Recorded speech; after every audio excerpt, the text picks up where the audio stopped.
Man, oh man, look, we're live. Look at that. Look at that. Like and subscribe. Y'all better be liking and subscribing right now. Oh, that's all I know.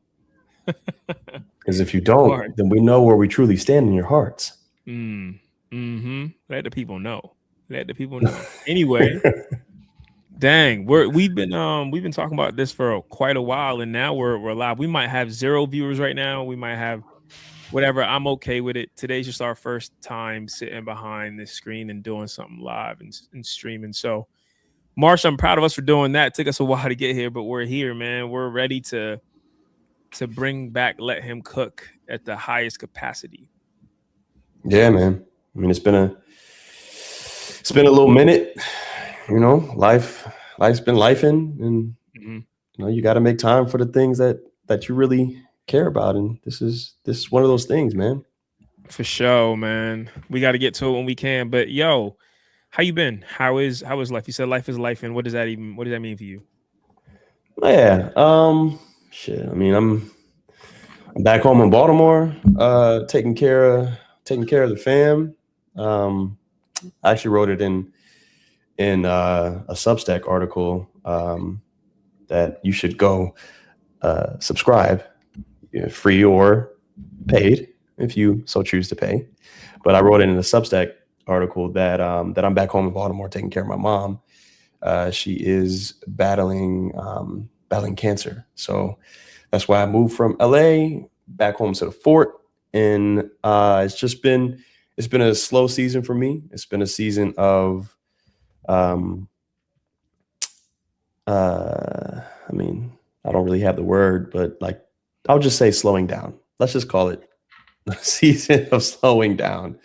I've been able to really hone in on what exactly it is I want and what I want to be. What's my future look like? And it's been great. Been able to be very introspective. I think that's the word I was trying to find, is introspective. And yeah, been trying to find full-time gig, you know, because you got to make money. So when the content creation isn't as lucrative as others make it seem to be, you got to get a job, man. You gotta make some money. So that's just where I've been at, man. How about you? It's been some things. There have been some things, man. A lot of major changes. Obviously, my relationship status at a high level. Currently going through a big change there. I won't get too specific on it right now, but I think obviously y'all have seen it online, but there's some conversations to be had and some things to be said. And so, I'm gonna stay off that for the time being, but we will address when the time is right. But yeah, man, I mean, I moved to downtown Seattle for a little bit, and then I actually moved back into my crib because the goal was to sell the crib at first, but man, the housing market is trash right now. So yeah, your boy was not looking to drop roughly 10 G's a month when it comes to, paying my mortgage and paying for rent. And so I was like, let me go ahead and move back into my basement. So I made the basement my little spot. I'm chilling. And I'm gonna be traveling a lot. So yeah, we'll see how it goes. But apart from that, been looking for a new gig as well because I'm also kind of split in between going full-time as a content creator or getting back into the business world. Obviously, going through school, getting my degrees, and thinking about if that's worth me just putting aside. I had the thoughts of that for my last job, but my last job wasn't the ideal fit for me. There is one opportunity that's kind of looking at me in the eyes right now that I've been thinking about, been talking a little bit about. So I don't know. We'll see. Maybe some people get into it. Maybe it aligns and maybe we go from there. You know what I'm saying? So we'll see. Yeah. The big word in that is alignment. Like we talk about all the things that we desire, that we want, the things that we have, the things that we've had in our lives. And, as you get older, you're a few years older than me, but still we're in our 30s, and there just comes a time when you have to really assess about alignment and Mm-hmm. whether things fit into the type of life that you want, the type of Mm-hmm. lifestyle that you have capacity for. And I'm just I'm very happy and very proud of where things have netted out for me personally. And Mm-hmm. it's going to be, I know that it's going to be all right, because God got me at the end of the day. God got you, God got everybody. And I've been stressing a lot about that for a while, Mm-hmm. about like the next step. What does it look like for me? What is the career? What's the relationship look like? But brother, everything has been falling into place as they should, Yeah. because there's alignment. There, at the end of the day, there is alignment, and that matters to me more than anything. And so, I respect you don't want to talk about your relationship status. Let's move on from that, and let's just focus on how you're feeling. Like, Yeah. how is Kwame? Yeah, that's a good question. I'm good. There's ebbs and flows, but I'm in a good part of things. I think you go through optimistic and pessimistic parts of life. You know what I'm saying? And right now Mhm. I'm in an optimistic part of life, and I think that's a really, really important. So I'm grateful for that, because for quite some time there was a lot of pessimism. You know what I'm saying? And I feel like going through a public breakup can be really difficult. You know, I say can be really, it is really difficult. Yeah, it is. Um, yeah, and I think it's people view it in a different way than it really like the actuality of it. I feel like a lot of people just think, oh, they don't like if someone went through a divorce in your life, you would be like, dang, you're going through a lot, Yeah. right? Like, are you all right? How are things going? Like, are you broken down? Whatever the case may be. When people have this vision or this visual of people that they see on TV and they're not able to put an actual human, they don't see a soul, they almost see a character. It takes away from the empathy a little bit. And I'm not saying that I need to have empathy or need any validation from anybody, but at times when it can be really negative when you only see just that side of it, because you for a moment, and I remember talking to somebody about this once in my life, like if enough of the world believes something, whether you want to believe it or not, you start to as well. And it can be unfortunate because if enough people tell you that, oh, you're just a character and you shouldn't have real emotions and this was just a TV marriage, right? You start feeling it starts getting hard for you and your soul. You start feeling the negativity that comes from those kind of messages. So, yeah, it was a lot of pessimism in my life for a little bit, but, bruh, man, I'm grateful for the the life and the energy that I've been given as a human being because I bounce back and Yeah. everything's gonna be all right. That's what it is. Yeah. You feel me?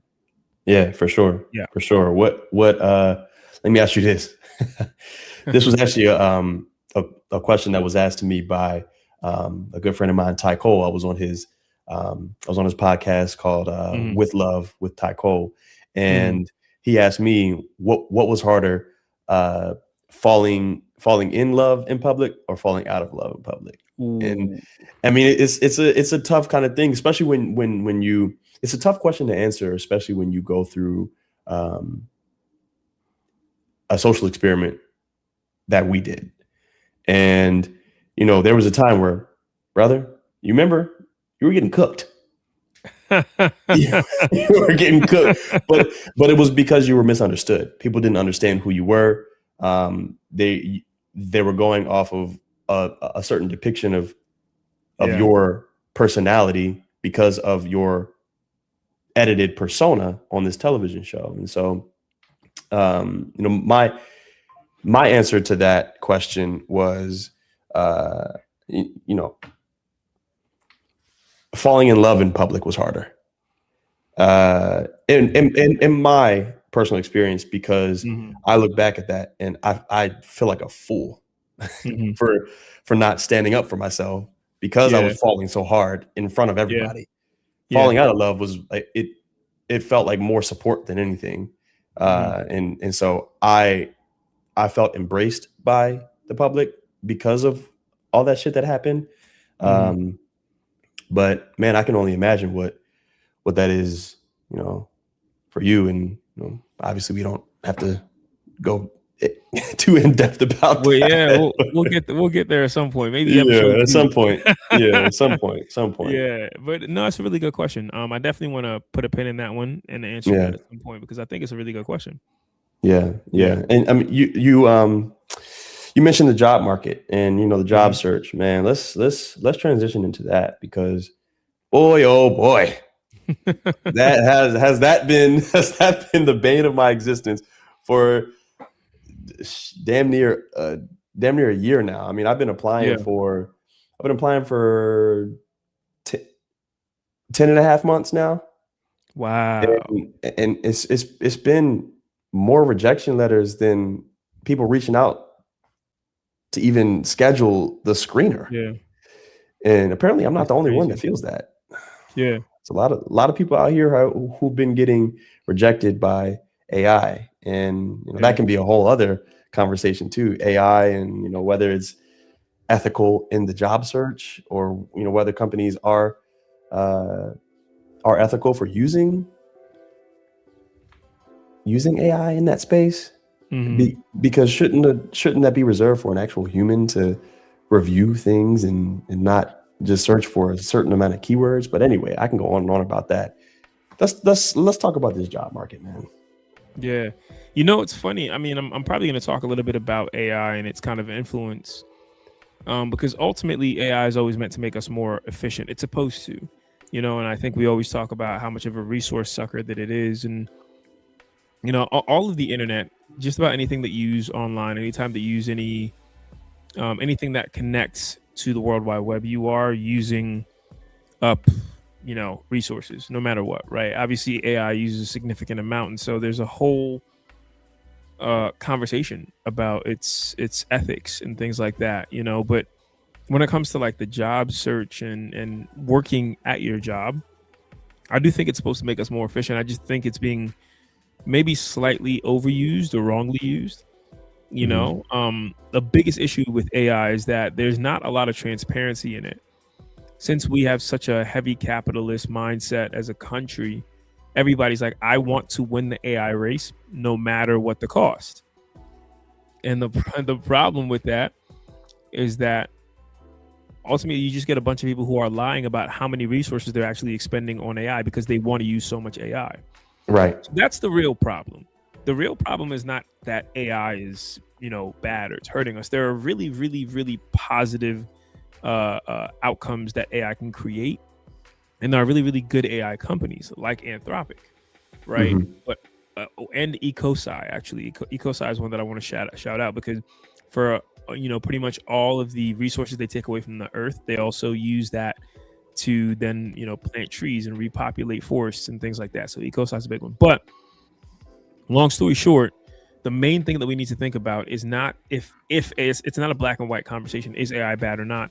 It's how can AI be used positively, and how can it and how is it being used negatively, right? Can we cut out the negative impact, and can we increase the positive impact? And I feel like with the job search, I completely understand. It can be a little frustrating. I think no matter what, there are screeners that cut a lot of people, and so that can be really frustrating. But then I guess the question becomes, or the solution becomes, like, how do I use AI to combat the screeners? So it's interesting. You can use it for your good, but it can also be your downfall. So the job market is just a tough place right now, and the AI subject is definitely something that's a major topic within it. Yeah, AI is super touchy these days. I know that I would consider us as early adopters. We've been talking about AI for as long as I've known you, to be honest. And there have been many technological advancements, but at the cost of a lot of ecological. Is that a word? If that is a word, let's use that. Ecological downfall. And so I like the the question that I would pose to an Anthropic and OpenAI and Ecosi, Mm. is technology advanced enough to handle the amount of artificial intelligence that we want to use? There's a lot of data centers that are using a lot of resources. There's many different stories that have been published, New York Times, Wall Street Journal, CNBC, that have detailed the implication of using artificial intelligence. And I beg the question: are we there yet to have that high volume and high output of AI in our society yet? I don't think we are, because if we were, then the kinks would have been worked out by now.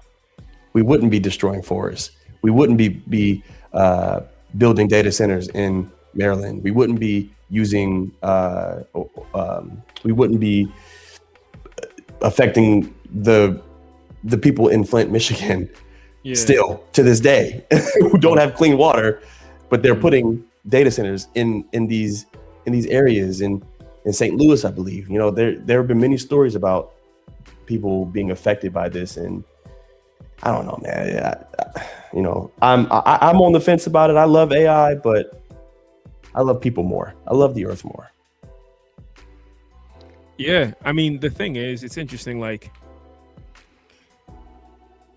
the proper way to handle anything, and I also think about the way that the administration was kind of handled. Right. I don't know if you know about I forget I'm gonna try my best to get this right, but have you ever heard about the like flesh eating bugs that are like eating up our livestock? Have you heard of that? Yes.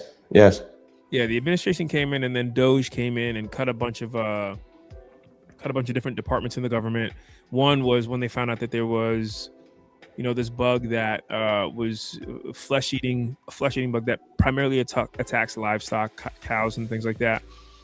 And they were like, all right, well, this bug hasn't been around for forever, so we're going to absolutely 86 this department.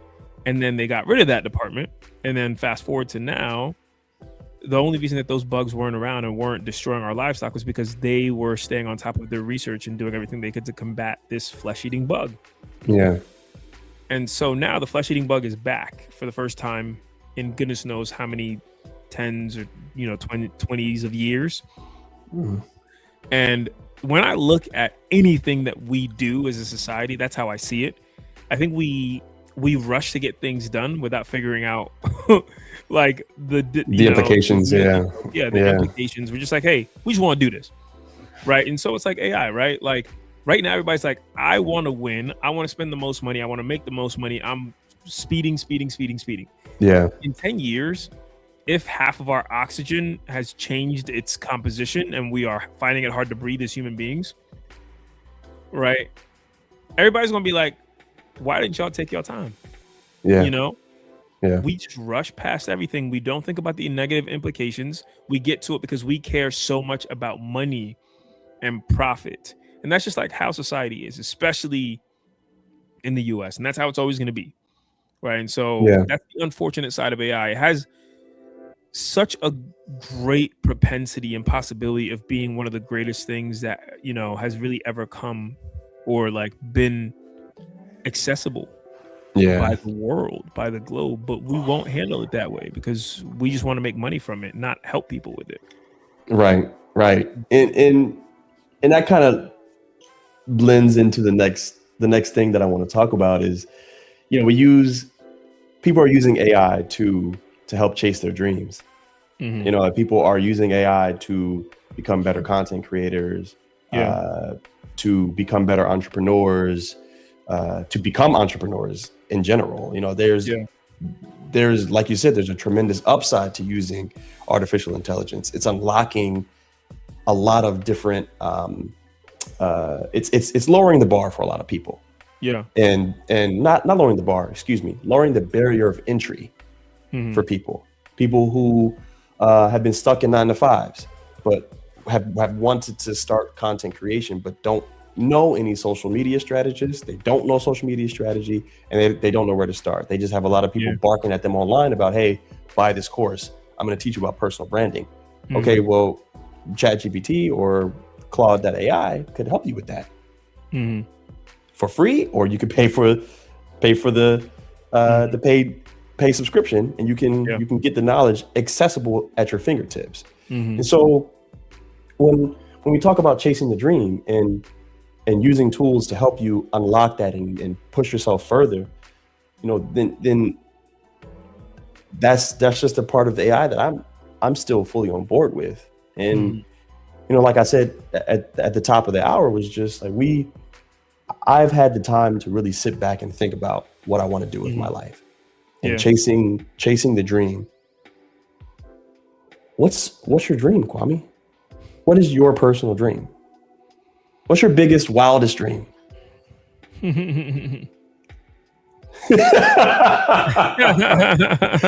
of laugh was that? That was you buying time, huh? You buying time because I caught you off guard. It's cool. I can jump in. My current dream is, I really want to take content creation seriously, man. I've been kind of dabbling in and out of it because I didn't really think it was a career path for me. I've been doing social media for so long for companies that I didn't really want that to be a thing, but now I'm seeing that it's a tool. So I don't want to be a content creator. I want to have a career in media and hosting and being a personality, and that's the goal now. Using social media as a tool to help get me there, using the blessing that Love Is Blind sat in our laps with a platform and an audience, and parlaying that into something different, and using my God-given skill as having the gift of gab and being able to speak to things and having a voice, being eloquent, speaking very nicely, as I'd like to think that I do. That's the goal. And chasing that dream hasn't been fun until I started using the tools around me to make it fun. Yeah. And I'm having a good time right now, man. So shout out to Kwame Appiah, and let him cook for helping me chase this dream that I want. Like, this is just another avenue to help chase that dream. So yeah. Man, you know what? I appreciate you as well, man. I think at the end of the day, anytime that you're conquering dreams, if you can, help your brother out and shake his hand and lift him up, that's great. But if you can go there with him, that's different. You know what I'm saying? Yeah. To come up with the bros is so different than either watching the bros or the bros having to watch you. Yeah. That it's like nothing else. So that's my, that's not my dream, but that's my goal. My goal is, how can I create so much and watch my friends create so much and create with them to a point where we're all succeeding at the same capacity. And it's interesting to say the same capacity, because you're like, technically that's impossible, because somebody else is always going to be at a different clip than you are. But if I see my homie leveling up and I'm like, I got to level up even more, and I catch up, and then I exceed, and then he sees me exceed, right? It's got to be this friendly competition between bros who always want to elevate. Well, I want to be great. I want to be great by myself, but I definitely want to be great with the homies, and I want to see the homies be great as well. And so, yeah, man, it's just this multifaceted ascension to greatness. You know what I'm saying? You feel me? Yeah. But when we talk about my dreams, man, I want to have you ever heard of MD Motivator? You probably seen him online. MD Motivator. Yeah, he like gives out tickets to like the Super Bowl or to the World Cup, or like gives out a new car or something. Like, he's just the guy who'll like be in the street. He'll be holding a sign. Yes. He's done a lot. I would love to have something like that in my life where I get to do that. You know what I'm saying? Okay. Like, change people's lives right in front of them.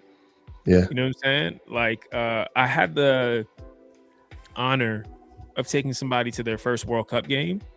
You know what I'm saying? Because, like, as a creator, I think I went to 3 World Cup games, and then I might go to another one, honestly. But like, I was like, all right, well, I went to the first one by myself. The second one I took Chelsea to, because I asked her, I was like, hey, I have 2 World Cup tickets, one to this game, one to that game. This game could be the US, and I honestly feel like you are like such an embodiment of the All-American. Like, she's like such a major sports fan, and it was at Lumen, and she was like, all right, I 100% want to go to that game, right? And so we got to go to that, but I had another game where I had an extra ticket, and I was like, what do I do with this? So I actually started off by asking Jimmy. I asked Jimmy, but Jimmy was hosting a World Cup party, so he couldn't go. Mm-hmm. And then for the first World Cup game, one of my homies actually gave me the ticket. And I was like, so I asked him back. I was like, hey, you gave me my first ticket. I'd love to take you to a game. And he was like, I can't go. So when those 2 turned it down, it almost felt like serendipitous. It felt like fate. I was like, I want to do something special with this ticket, right? Yeah. Because the 2 people I wanted to pay it forward to or pay it back to, they can't go. So what do I want to do with this? So I put out an Instagram story, said that, hey, I would love to take somebody. A woman replied from Costa Rica. She said her husband would love to go. I actually had a bunch of replies. I think I had like maybe like 60, 70. And wow, it was a decent bit. And fortunately I was able to connect with him and kind of make it happen. But yeah, it was awesome. Like, seeing that actually happen, like, bro was so grateful. He was like, I didn't think about it, and I wasn't grateful enough to think. I mean, I had never been to a World Cup game. I went to a World Cup game, and I was happy about it, but I knew I had other games on the way. Yeah. You know what I'm saying? For him, he was like, this might be my last and only World Cup game I ever go to. So the impact was different. You know what I'm saying? And so, I don't know, it's just something about the level of gratitude that somebody shows to something when they know that it could be the only time they do it, or the last time they do it, or maybe it's the first time that they do it, whatever it is, this very special switch that just turns on, that just absolutely increases and blows out all levels of gratitude. So dude was awesome. Just super chill. We had a great time. We drank a couple beers together. Like, we laughed, we did the wave, like, we did everything. We talked. He told me all about his life story, like, hella cool. You know what I'm saying? I just want to do that more often. I want to be able to go knock on somebody's door and be like, yo, I'm going to pay your rent today. You know what I'm saying? Yeah. So yeah. How do I use social media to create that as an opportunity for myself? I'm just starting. I'm at it right now. We'll see where it goes from here. But that's the goal. That's the long-term goal. Yeah, that's amazing, man. That's amazing. And hey, I know you're a big soccer, football guy. You played professionally. I'm gonna be honest. I don't know a thing about. I don't know a thing about soccer. So I would have loved to go to the game, man. No, I'm joking. I had the opportunity. I had the opportunity to go. I saw that. Shout out to Degree. I saw that they brought you out to the game. Was that on July 6th? That was US game. We can talk about that in a second. That was I could have gone to that, and it would have been great to go with you. That was the I was gonna hit you up like, man, let's go. I figured you would have been there. I saw you were there. I just couldn't make the trip, man. Unfortunately, don't live on the West Coast anymore, and there weren't any opportunities to go to any of the games on the East Coast. So but hey, maybe next time. Maybe next time. But then, hey, maybe next time I'll know more about the game that you're going to teach me, and I'll be able to insert myself in the conversation. But I don't know anything about the game. Like, I see. I saw that the U.S. men's team they lost to Belgium 4-1, and that's about all I know. I mean, we went through group stage, which is the first. I'll explain the World Cup real quick. All right, this is the World Cup for dummies, 30 seconds to 45 seconds, whatever it is. It starts off with a round robin, essentially group stages, right? Teams get put into groups of 4. They play everybody. And then after everybody's played each other, it hits a certain point, and then you get into knockout rounds. Once you get to knockout rounds, you take the 2 teams. Well, this year they opened up the field a little bit. So sometimes it was 2 or 3 teams from groups. But if you were the third team, you had to be considered one of the best third place teams. That means from all of your games, even though you didn't get the most points, which, to recap, if you win a game, it's 3 points. You lose a game, it's 0. You tie a game, it's 1 point. So if you were one of the best third place teams, you had a chance to go to that next round as well, to the knockout rounds. So once you get to the knockout rounds, you only get win or go home. And that's where we are at right now. And so the U.S. did really good in the group stage, lost 1 game, and then won the first round, which is, I think it was a round of 32 teams, because 32 teams got out of that group stage. Once they got to the next round, the round of 16, that's when they lost to Belgium. If they won against Belgium, they would have gone to that round of 8, which, you know, you call it the quarterfinal, then the semis, and then the finals. But U.S., good team. I think pretty good team. Just probably not going to win a World Cup for a little bit, which is okay, right? And I feel like people always talk about like, oh, what is the problem? Why is the U.S. not good? And people, you know, steer the conversation to like, oh, it's the inner city kids or whatever the case may be. Like, we need to put more funding into areas where we can, you know, produce certain talents. And while I agree with that, I think there's a certain level of religion that some other countries see in the game of football that U.S. doesn't, that I think it's really different. Right? I do think there's a certain level of cultivation that's coming up. Like, you see more soccer clubs, you see more youth soccer clubs around, right? But like the kids that are at the biggest clubs in the world over in Europe, like those clubs are like in their neighborhoods. You know what I'm saying? Yeah. For us, like the clubs that we go to, like when I look around my neighborhood, the club that's there, it's probably like some dad who works full time and then comes to the club and then, you know, teaches some kids, you know, puts them together and says, hey, go kick the ball on the goal. They see it as religion. Every single person who is managing kids, teaching kids, coaching kids over there is an actual coach. They have a license. Like, they are thorough. They know what they're doing. And so it's a developmental problem. You know what I'm saying? It's a developmental problem. And like, it's interesting because you see other sports like football, right? And the thing about, I honestly think it's interesting because people will say, oh, if USA was more concerned about soccer, we would be better. I think we should be grateful that other countries aren't concerned about football. Yeah. Right. Yeah. Or baseball, for that matter of fact. You think about the best baseball players right now, like, and some of the best baseball players in history, where are they from? Japan. Right? Because Dominican Republic. Dominican Republic. Yeah. You know what I'm saying? Yeah. So like, if other countries took our sports more seriously, there might be something to talk about there. But we are fortunate. You know, we've done well. We're an athletic country, which is why we do well in the Olympics. Yeah. We have good enough skill to do well in a lot of sports like soccer. But I just formulaically, whichever way you want to say it, I just don't think we're gonna get there as a nation, to be honest with you. Yeah. And that's unfortunate. But you know, that there's, I would say that we got basketball on lock, but I mean, shoot, a lot of countries are closing the gap on that too. See what I'm saying? And so, you know, I don't know I can't point to a single sport besides American football and say the U.S. dominates in that anymore. You know, we barely scrape by. Shout out to Steph Curry. But, you know, we barely scrape by in the Olympics for the gold. The demon, the devil, they call him. Yeah, right. Yeah. You know, shout out to my beige brother, Steph Curry. But, you know, I can't point to a single sport and say, hey, we are the best in this besides American football.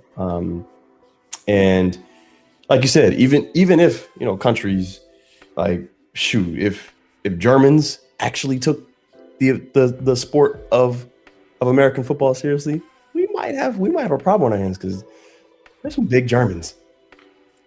Yeah, I mean, think about all the Scandinavian countries too. Like, look at Erling Haaland. Like, Look at that! Look at that boy. I mean, I don't know if you know who that is, I but is it I actually do. I actually do. okay? Thank Okay, shout out to social media for teaching me who that is.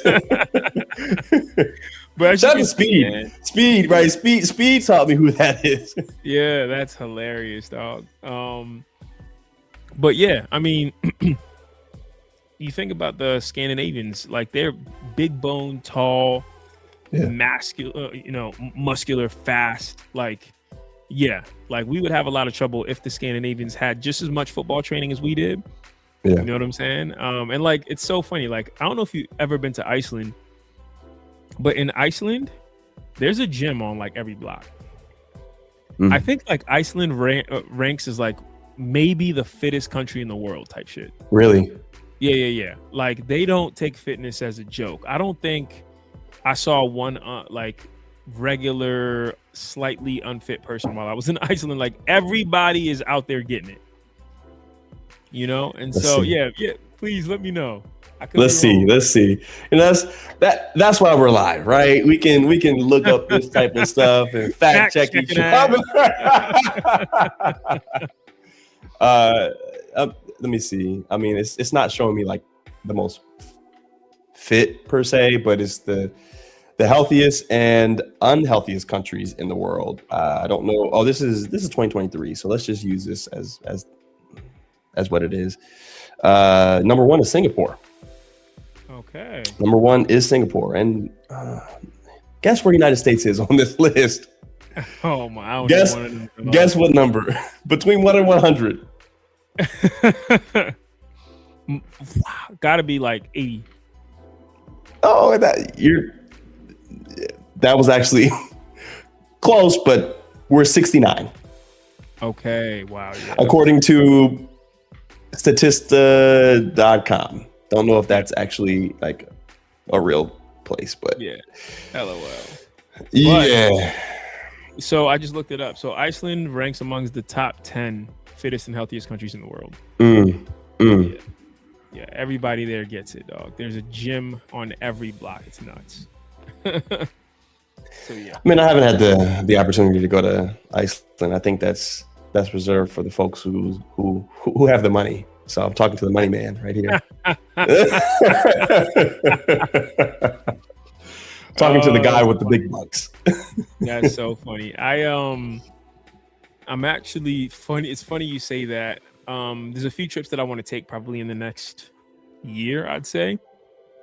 I went to Iceland when I was like right when I got out of college, amazing place to be.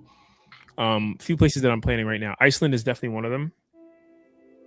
It's either Iceland or London. And I have an extra ticket, so I mean, you might be able to just join if you'd like. So we can talk. You see what I mean, folks? Get you some friends who have money because they have extra tickets just lying around the house to fucking England. You've been to London though, haven't you? No, bro, I've not. What? I've never been across the pond. The only European country I've been to is Switzerland. Okay. Wow, we gotta change that. London is lit. I love London. Love London. Yeah, I've heard they get down over there, and I'm excited to see. And I'm going to Italy this year. So that's one thing I can knock off my list. Oh yeah, we have the Italy thing. Bro. Are we going to Italy? Like, come on. I forgot all about that. LOL. That's funny as hell. I forgot all about What are we doing, man? What are we doing? Yeah, shit. We got to go to Italy. I think we got to go to Italy by the end of the year, or something like that, isn't it? I think so. Oh my gosh. All right. I think we do. Yeah. I gotta go find. LOL. All right, you gave me a task list of something to do.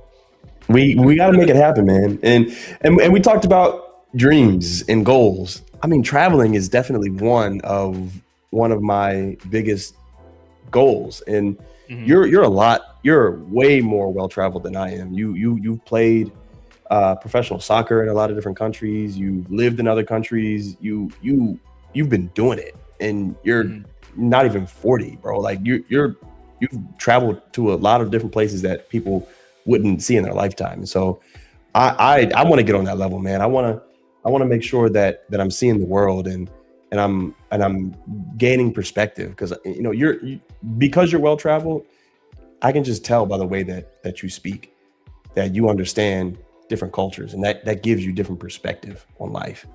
And that's what I want. I don't want to be the closed-minded American anymore. I want to be the world traveler. LOL, world traveler Marsh, man. That's funny. I can see it though. I can see it. And yeah, I agree with you. I think traveling opens up your mind in so many ways, and I think you have to travel in a specific way as well. I know a lot of people who go to a lot of destinations, right? And I think that can be due to fortune, or that can be due to certain levels of entitlement where you go, right? Like, I know people who go to places and just kind of stay at the resort and don't really experience life, which is basically like, hey, I could have gone to a beach in America and everything would have been the same, right? But I think it's important to, when you really experience or want to experience something, you got to go there and experience it like a local to the best of your ability. Book Airbnbs or whatever within like the areas that they live. And I think that changes a lot of things. And I've been so fortunate to go to so many places, and it all started from, oh my goodness, I could probably tell this story. I might hold on to this one, but like, the start of my travels all started because I fell in love with a European, and I was like, hey, I want to go travel the world with you. And then things ended up not working out. And so I was like, all right, I guess I'm going to go see the world by myself. And I used that as an opportunity to start going to see all of Europe. And so I started with Europe, then I pivoted to South America, then I did a bit of Asia. And then, it just kept piling on and on and on. And I remember the first time I ever took a trip overseas, and like what that made me feel like, that was crazy. Like the minute I landed, the shock was crazy. The culture shock was crazy. And now it feels like I'm so used to it, being a lucky guy. But travel is like nothing else. And I hope people get to experience it. And honestly, hey, maybe some of my philanthropy in life will be to help people get to the places that they've never been to. Oh my gosh. Would you look at that? Just had an idea. But Marsh, it comes to you just like that, man.